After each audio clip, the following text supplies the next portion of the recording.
So the wefts that we're going to install today, it's not going to be a super pretty look at how beautifully done this install is, because I want you guys to see what I'm doing.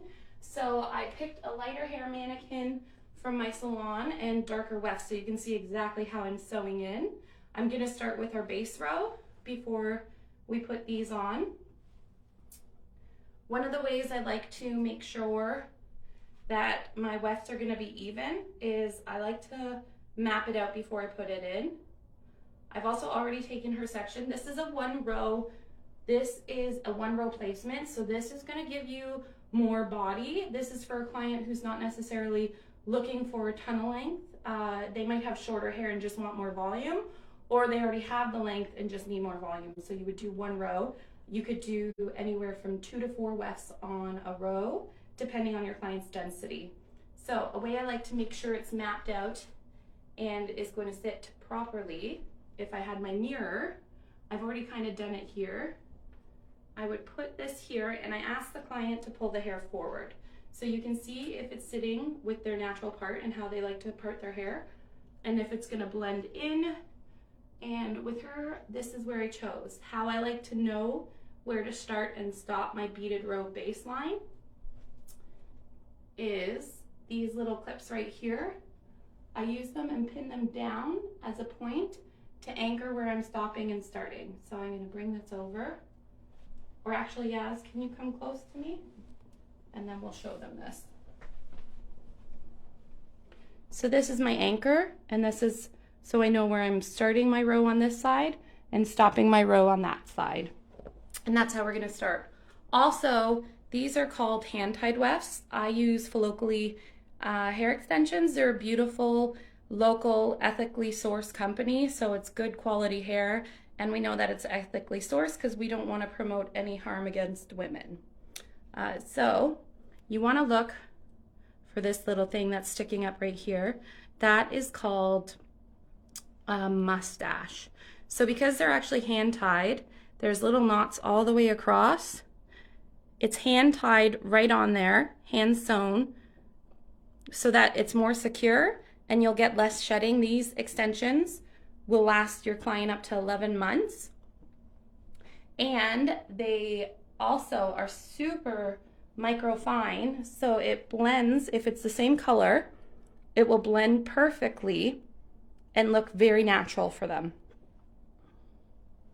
So that is how we do our sectioning. When you're sectioning one row, you want to count, rule of thumb is an inch away from your hairline and an inch below your hairline on the top.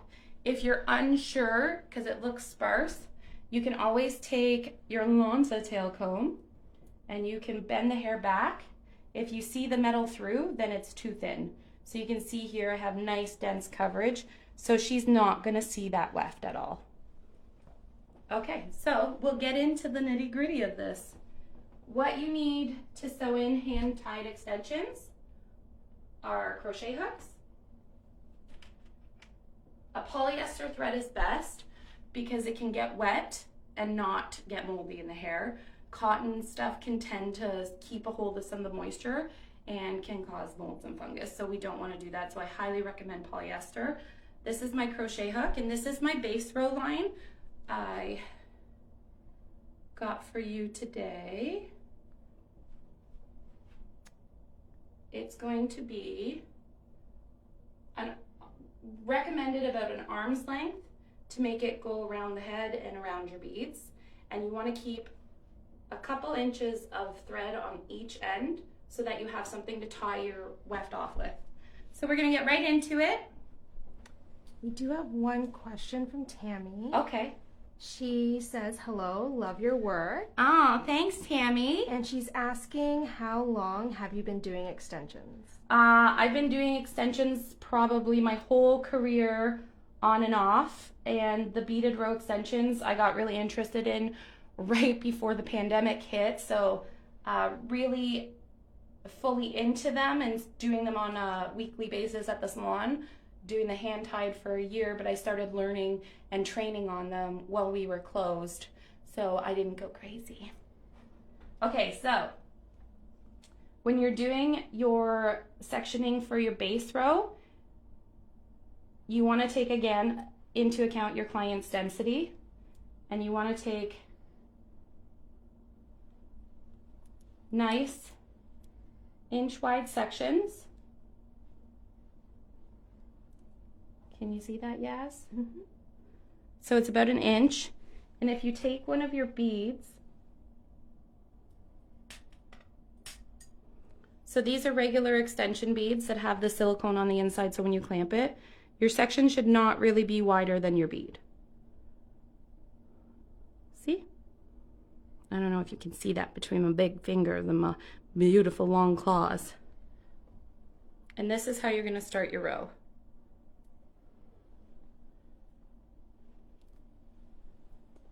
Now I'm using black beads so that you can see them. And I still chose to use a blonde thread because her hair is so silver and this is so yellow. I'll still think you'll see it, and you'll be able to see the knotting process on here. So I'm going to take my crochet hook. I like to hold it in place with my finger underneath because it helps with making sure that it's locked in properly. And I go into it and come around. So as I come around, I come up and under to create a loop knot. And I'm going to pull that straight up, and you'll see it tighten around the bead.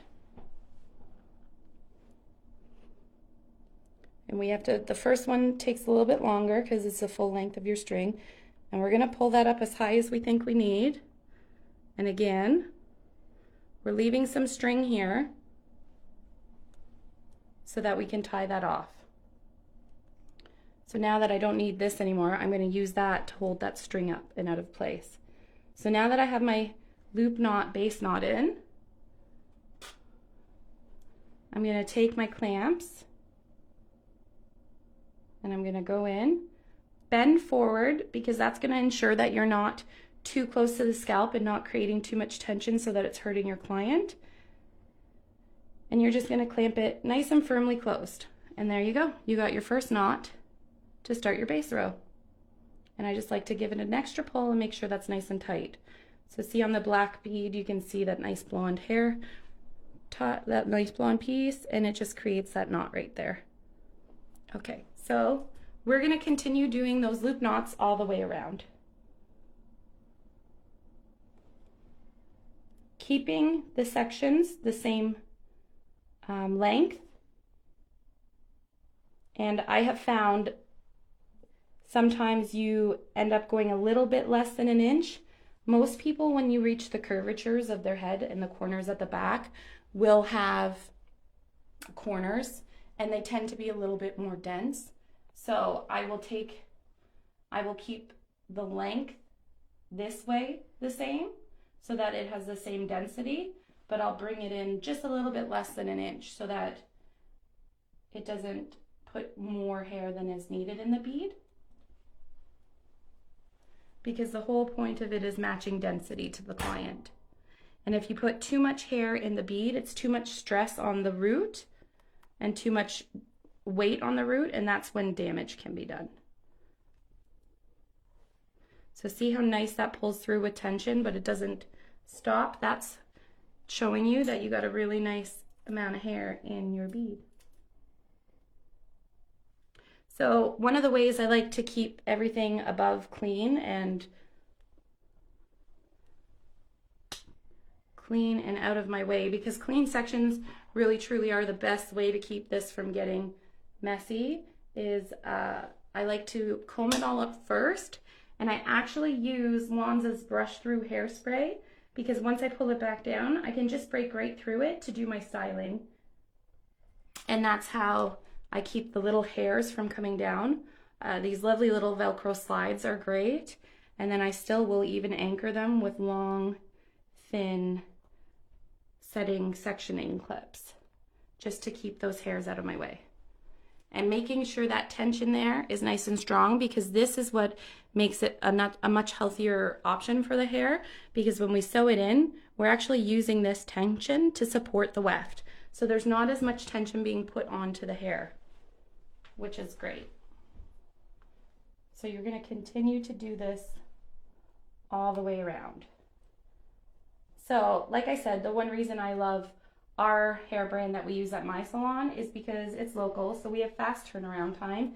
It usually ships within 2 days, and it is ethically sourced.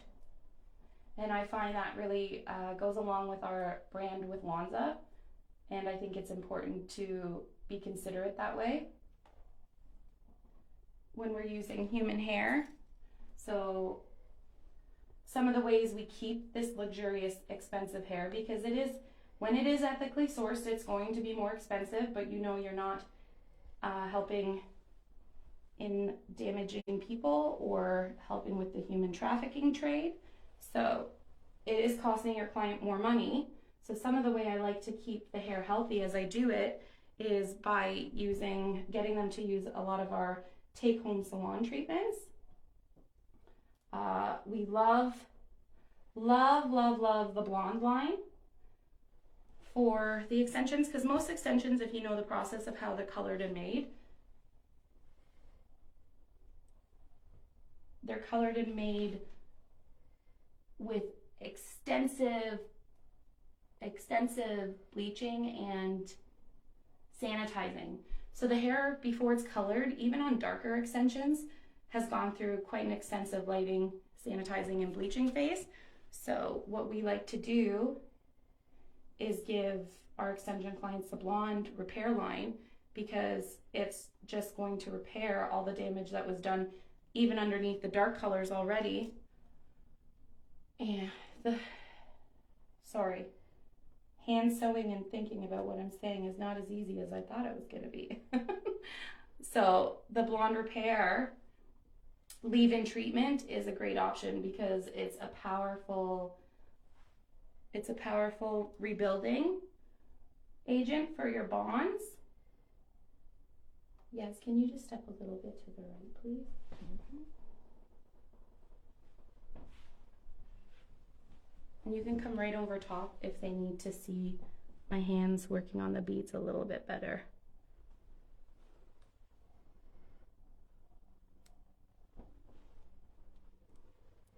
So the leave-in is going to heal any of the damage that it has underneath the dark color or any of the blonde colors from the process of making the extensions.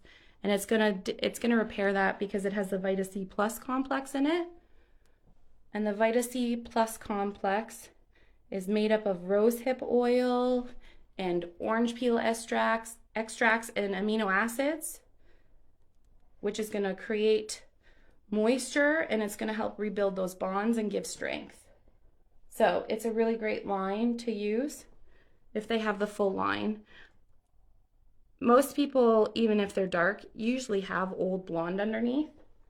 And even my clients going dark from blonde, I love to still recommend that because there's still blonde underneath sometimes that needs to be repaired.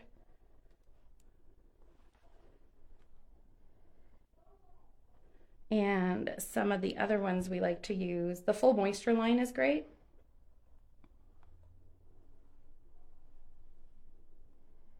See how I keep stopping to make sure that section's nice and clean? If you don't keep these sections between the extensions nice and clean, you're going to get a lot of little crosshairs underneath, and that's what's going to hurt and pull your client. So just taking the time to go back in and resection and take out all those little crosshairs would be great. I mean, it's difficult on a mannequin when you're playing and practicing, but if you can do it on a mannequin, then you can do it on a client for sure. So always try, no matter what, to practice and do the best job you can. So yeah, the moisture line is great with all the products because it just has all that nice hydration that the hair needs as well. The Moi Moi mask is a lifesaver, especially we're here in Barrie, Ontario, coming to you live. So we get a lot of up and down weather. It can be beautiful one day and minus whatever the next day. So it's good for us sometimes to get into the moisture line just to put back in all the moisture that our crazy up and down weather and temperatures strip away.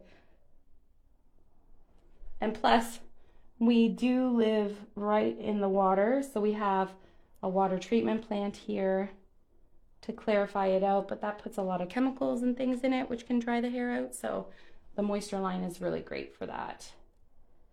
It's got the shampoo and conditioner, the Moi Moi mask, which is phenomenal. It's the deep moisture therapy mask, and it has the little hydration beads that just explode into your hair, and you will never be happier with how your hair feels. It's also weightless because with Lonza, remember, we're chemical free, right? We're free from all those harsh ingredients.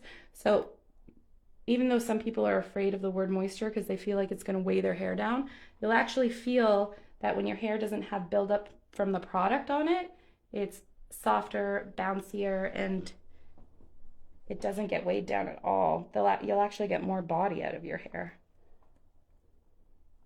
So yeah, see how I just keep making sure after I give that, close it, I just give that other little tug to make sure the tension on that string stays nice and firm, because when we sew that row onto it, it's going to be nice and tight. Just checking on timing here for you guys. So look at how quickly this is done too. One row for beaded row extension. Depending on how long you've been doing it, where your demographic is, and what you're doing, I charge $200 for a row, and then every row on top of that, $100 extra. So it's a nice service to your bank account. Also, it's just a really beautiful quality luxury service to add to your.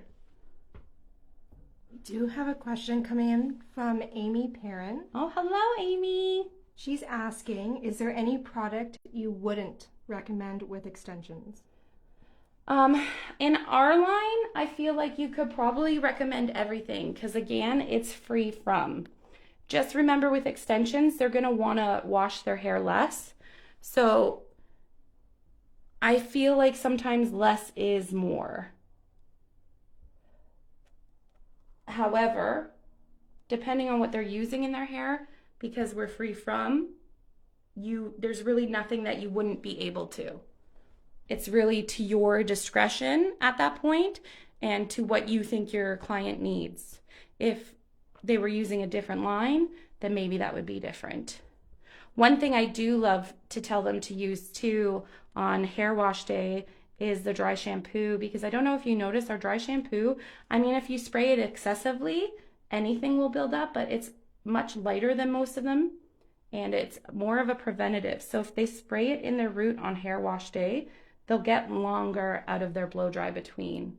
And the only thing that you do need to remember, especially if they're using these masks, is we want to keep it away from the base where the bead is. That can help the bead slip and fall out easier. So if I'm going to tell them not to use something, it's just going to keep the masks away from the base of the bead. One of the other leave-ins that I always suggest as well, because we're famous for it, it's the best thing in the world and everybody knows and loves it, is trauma treatment.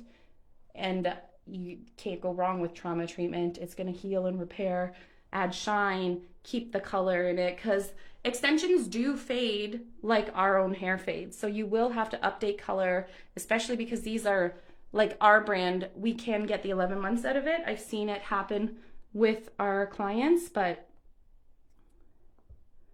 if you use the trauma treatment on it, it's going to help keep their color and it's going to help it last longer.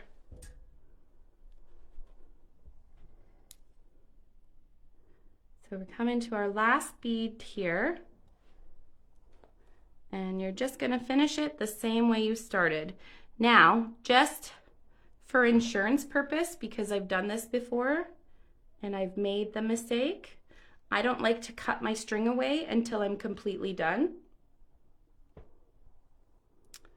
I like to keep my string attached to the needle and keep it above, because I've come to the end before and it was either too short or too long for sewing on the weft, and rather than folding back the weft, I find it can make it bulky. I like to just fix my line.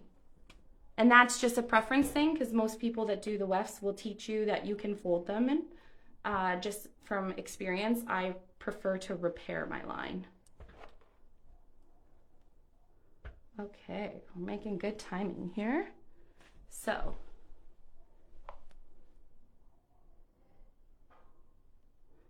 I chose to show you the one row too, because when I first started, I had a lot of clients really interested in how low maintenance they were and how the one row just added so much beautiful body to the hair. So you're just gonna make sure, sometimes if you wanna make sure that's really nice and tight, you can go back in through here underneath your knot and come back out and just really, really secure that. No, look, now I made it looser because I'm showing you guys live. So then I'm gonna go back in here and I'm just gonna pull that right back up.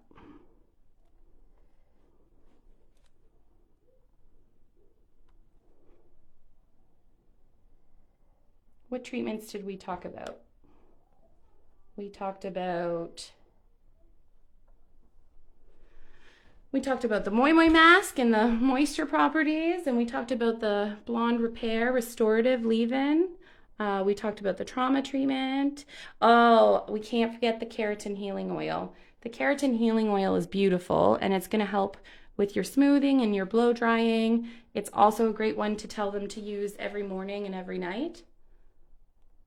So I just leave my crochet hook and my little bun on the top and all that string in case I want to repair. And then that's your baseline. So the great thing about doing it this way, there's so many ways to do beaded rows. This is like your original method. There's now the flip up in different ways. I always say walk before you can run. You don't want to go into the more advanced until you learn the basics. So this is the basic, and this is, if you have someone with really fine hair, it's really nice because again, you're putting the tension on here and you're keeping it off the base of their root and their cuticle. So once we're ready,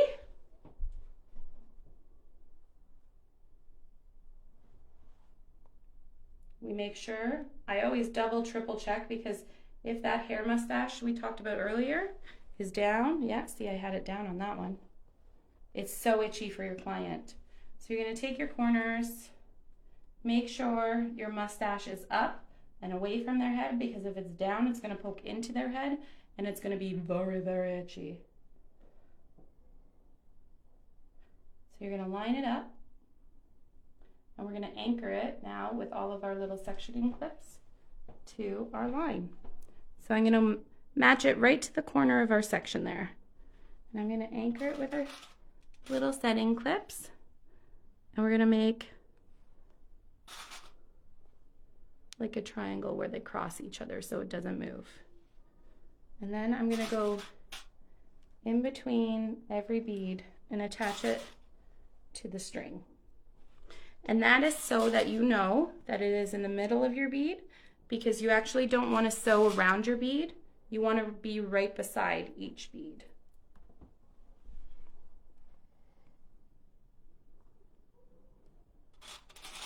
So we're gonna go here, here, and yes, again, if you missed the beginning, the hair color does not match, but I did it for you guys so that you can see what we're doing here today and that you can see the row better. So obviously, if I was doing her hair, she has a silver hair color with a little bit of the magenta. I think it's the magenta and the violet mixed together. So we would color match her. So these actually were blonde extensions, and I colored and filled them to match this lady right here. So I've heard a lot, see how beautiful that matches? I've heard a lot of people having issues with color matching their extensions. If you have a good quality hair extension and you do like the ultimate treatment on it first, do your chelating shampoo, the step 1 to clarify it out, and then your step 2, the leave-in treatment with some moisture and strength, you should be able to tone these and color them no problem with the glosses. I actually only use the glosses on the extensions because they are so porous already from the pre-treatment that happens as they're going through the process of making them, that if you use anything more, that's where you'll over deposit. So with the glosses being pure deposit, no lift, with they're gonna give you the best color. So what I did was mix this. First, I mixed a red, a yellow with a little bit of blue vibes into the Moi Moi mask to make a custom filler. The mannequin has kind of a reddish copper brown, so I wanted to create that as well. So that's where I used the red and yellow and a little bit of blue for depth. So I did that, and then I went over her with a 5G, 5RR, and I think a little bit of C additive or 6cc. No, there is no C additive. Is there C additive? I think it was the 06cc, and that's how I came out with this beautiful color. So you have to remember though, when you're doing, if you're doing a custom mask to fill with your moisture mask, it's a great way because the moisture drives it right into the hair, and it's direct pigment going in to fill, makes it nice and strong. That way though, you can't over deposit. So I accidentally did use a little bit too much blue, and some spots came out a little spotty and purpley. So all I did there was I took a bowl with water, a little bit of red vibes and a little bit of orange vibes, and I actually just shampoo bath or water bathed the extensions just in pure orange and red, and it corrected that. So still remember when you're doing that custom mask, that part can over deposit. As far as the glosses go, I've never had the glosses over deposit, and I've always had them come out perfect. I've never had to wash them off before the 20 minutes. So if your formulation is working properly for what you're coloring to match, you should be okay. Sometimes we have to shift what we're formulating on the extensions because we're starting with a different base than what our client did, but you can still come out with the same results. So let's get sewing this on for you guys. This is our second string that we did. So what I did here to create a loop is I actually did 2 wingspans. So this is my spool here. Now I did mess up, guys. I was supposed to put the blonde on this too so you can see it a little bit better, and I just realized I used the brown. So we'll do what we can. So you're gonna take this and you're gonna, if you're doing it, you're gonna take it out once, like this, a wingspan. Some people have bigger wingspans than other, so I always recommend do practice on a mannequin because then you know how much you need, and then you do a second one. And then that's gonna give you your loop knot. And it does like to get caught on the lovely little hooks here, but I don't care because this apron is the coolest thing ever, and I love Lonza for giving it to us. So once you get your crochet hook on it, you're gonna take your 2 ends and you're gonna tie a little knot there. Just like a normal little knot, and you're gonna leave some string because this is gonna tie off your base row. So this string here is going to connect to the string that we left here, and that's how you tie your 2 rows together, and that's how it stays in the hair. So when I start, I always lift this up and kind of pull this back a little, and see, as much as you try to be on the middle of the bead, I always end up to one side or the other. So my string is coming straighter up on the left side. So that's where I'm gonna start because I want these 2 strings here, the brown and the blonde, to line up. So the blonde string going up and the brown string right beside it, and I want them to line up. So I'm gonna take this in. Yaz, you're kind of gonna probably have to be right over top of me here so they can see. Maybe if I tilt her. Is that a little bit better? Yep. So you're gonna pull this back a tiny bit with tension forward so that this stays nice and tight. And you're gonna put that in to the base of the hair right beside the bead. And you're gonna come up the middle of your loop knot. Oops, sorry.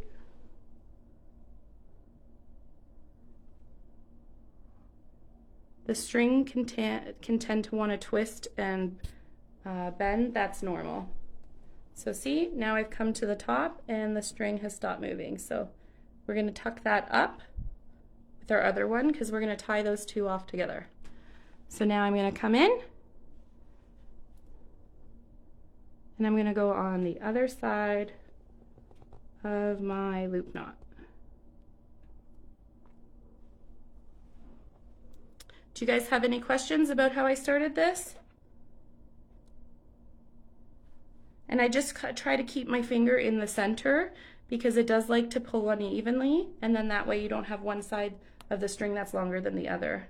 And if anybody has ever sewn, like hand sewn anything, they know what I'm talking about. So you're just going to keep working. And once you've done the starting loop knot in the middle, you don't have to go through the middle. You can just pull it through.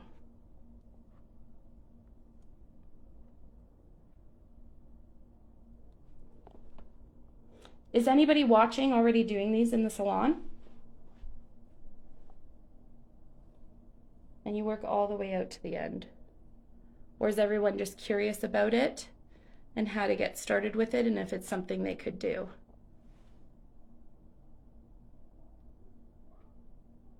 And I always just hold the base down while I pull it tight, and making sure that you pull it straight up when you're tightening is imperative because that will pull your two extension wefts together and it'll keep it nice and tight and very realistic looking for them. Amy Perrin commented, not yet. Not yet. So definitely interested then. So when I go towards the edge, these ends here like to poke out a lot. And the problem with them poking out is your client is gonna see them. So when I get to the end, I like to take the string and actually pull it out this way and thumb down to keep it nice and tight, and it's gonna lock the end of that in. So it's gonna keep it down instead of sticking out on them. And I'll do that twice because you will find that if you don't make sure those corners are down, that is going to be your biggest struggle in the beginning. And that is where clients are going to continue to come back for repairing, is when you don't have those corners down. However, sometimes they can pop and fold back as they grow out just from the way that your client is sleeping on them. So oiling the ends every night so that they're nice slip with the keratin healing oil or even the neem plant serum. Or satin and silk pillowcases are really great so that the hair is constantly moving and slipping and not bending back, because as they're growing out, they can bend back. So now I've got that corner in, and I'm just going to continue to sew all the way back around. And it's that easy, guys. Kimberly said that she's done volume wefts, but she's very thankful that you're showing this method today. Oh, thank you, Kimberly.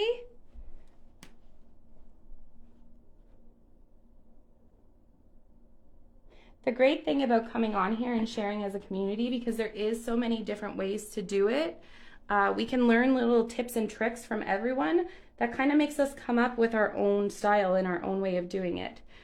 So this is the other side of our first bead, and this is the other bead. So we're going to continue on, and we're actually going to just sew down, and you're not really sewing into the hair, you're just sewing around that string that's there for you and pulling straight up.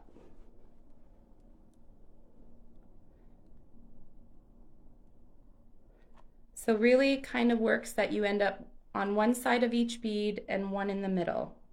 One on each side of the bead and one in the middle. And if you notice that any of your hair is not going in straight, go in and repair that and pull that out. Because I blow dried these after I colored them. Sometimes the weft holder that I put it in bends them if it's not in correctly, and that's going to be bent in your install, and it's not going to look as nice. So just go ahead in and remove those out.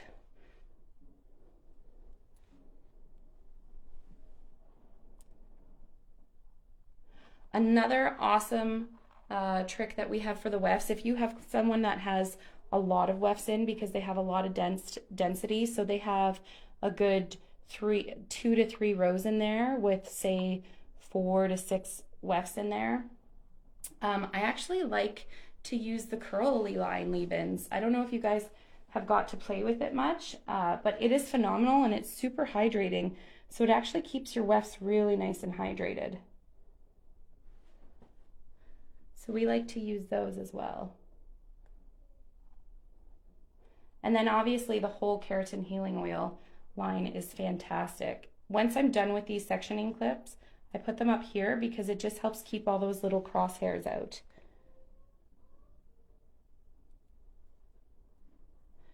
Some of the styling products that I like to use, again, the keratin healing oil. The smooth down spray is so nice for detangling through the ends and keeping them smooth, and spraying it right towards the ends. You're ensuring you're not getting any slip up around the beads, which is awesome. The defrizz cream, again, is really great because you can use it with your hands, putting it through the mids and ends.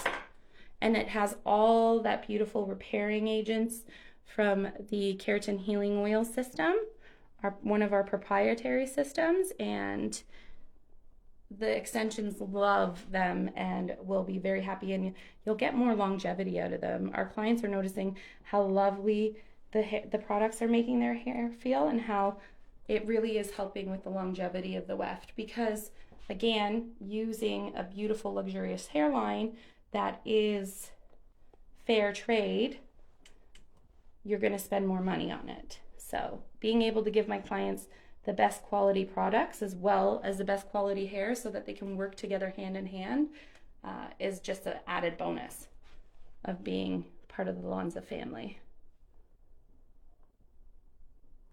So you can see how quickly this goes through.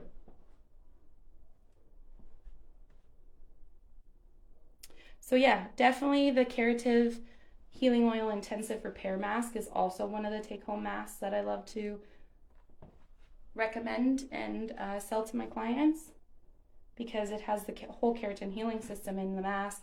It's just going to repair, it's going to restore, it's going to rebuild, it's going to add moisture and shine. It's going to give them everything and anything that they need to keep their extensions. How are we for timing, Yas?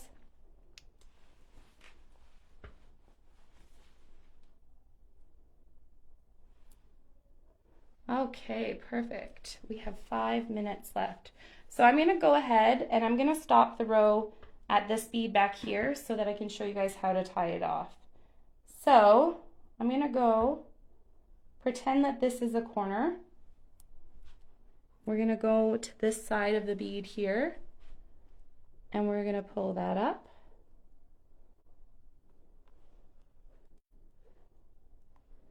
And then we're going to go to this side of the bead here.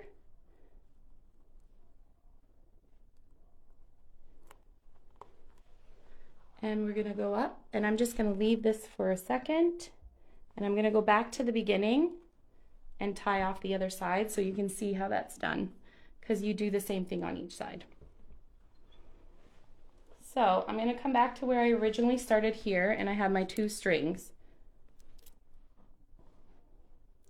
We have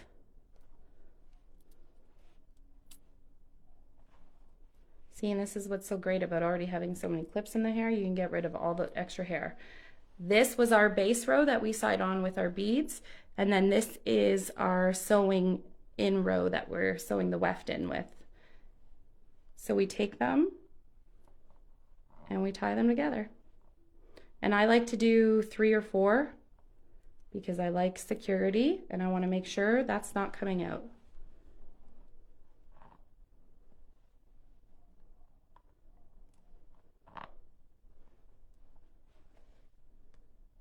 So then once I tie that together, I'm going to take my little scissors here and I'm just going to cut that off. And that's it. It is installed. And we're going to pretend that I tied the other side like that and installed it. So you can see how nice and close that is to the root. And if that was a natural hair color weft that matched her silver blonde, that would be a stunning natural look. And then there underneath are your beads. And you can see how nice and secure that is. So this is going to last them 6 to 8 weeks. I find my clients with really fine hair that I only do 1 row on, they're coming in every 5 weeks usually to have it reinstalled. I don't do move ups. I take them completely out and reinstall from the scratch, because you have 5 to 8 weeks of shed depending on density. And if you have 5 to 8 weeks of shed, you do not have the same strength. So for my clients' hair health, because I am a Lanza artist, I do care more about their health. I am not going to do a move up. We take them out and completely reinstall. So you can see how nicely that blends and how natural that looks on the side that's finished. So we would be able to cut that to her length, and she would have all that extra body in there because we just sewed that in. So again, we did our base row, and then we used the beads to secure the string through. We loop knotted through the beads, and then we added on our base row or our weft row, and we loop knotted all around our string and beads to get that. We talked about some products that we use. I have them all displayed here. These are the main products that I usually sell to my clients for keeping their wefts super healthy and happy and shiny. This is what I love to color, tone, anything that's depositing onto the weft. I don't lift extensions. Lifting extensions is usually not a good idea because they've already gone through that extensive process. So we are just using our glosses to deposit that beautiful color and shine. And you can see how nice and strong you can get the color with the glosses. So filling first with our Vibes and Moi Moi mask, and toning with our, or depositing, this wasn't a tone, this was a full deposit with our glosses to get a color.